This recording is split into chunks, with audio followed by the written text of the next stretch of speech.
Hi, ಇವತ್ತು ನಾವು ದಾಳಿಂಬೆ ಕುಡಿ ತಂಬಳಿ ಬಗ್ಗೆ ಮಾತಾಡೋಣ. ದಾಳಿಂಬೆ ಕುಡಿ ಅತಿಸಾರ ಕಡಿಮೆ ಮಾಡೋಕ್ಕೆ ಹೆಲ್ಪ್ ಮಾಡುತ್ತೆ, ಡೈಜೆಷನ್ಗೆ ಹೆಲ್ಪ್ ಮಾಡುತ್ತೆ.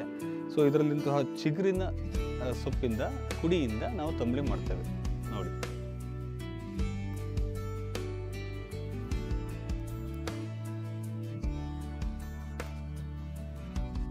ಸೊ ಪ್ರತಿಯೊಂದು ಸೊಪ್ಪುಗಳು ಸಹ ನಮ್ಮ ಈ ಮಲೆನಾಡಿನ ನ್ಯಾಚುರಲ್ ಹ್ಯಾಬಿಟೇಟಲ್ಲಿ ಬೆಳೆದಿರುವಂಥದ್ದು. ಸೊ ಎಲ್ಲದಕ್ಕೂ ಕೂಡ ಸಾವಯವ ಗೊಬ್ಬರ ಅಥವಾ ಎಷ್ಟೋ ಕೆಲವು ಸೊಪ್ಪುಗಳಿಗೆ ಏನೂ ಹಾಕೋದಿಲ್ಲ, ಅದು ನ್ಯಾಚುರಲ್ ಆಗಿ ಬೆಳೀತಾ ಇರುತ್ತೆ. ಕೆಮಿಕಲ್ ಅಂತೂ ದೂರದ ಮಾತು. ಸೊ ಪ್ರತಿಯೊಂದು ನೀವು ನೋಡ್ತಾ ಇದ್ದೀರಲ್ಲ, ಇಲ್ಲಿಯ ಏನು ಗ್ರೀನರಿ ಇದೆ, ಸೊ ಇಲ್ಲಿಯ ವ್ಯಾಲ್ಯೂಸ್ನ ಕೊಡಬೇಕು ಅಂತಲೇ ನಮ್ಮ ಕಾನ್ಸೆಪ್ಟ್.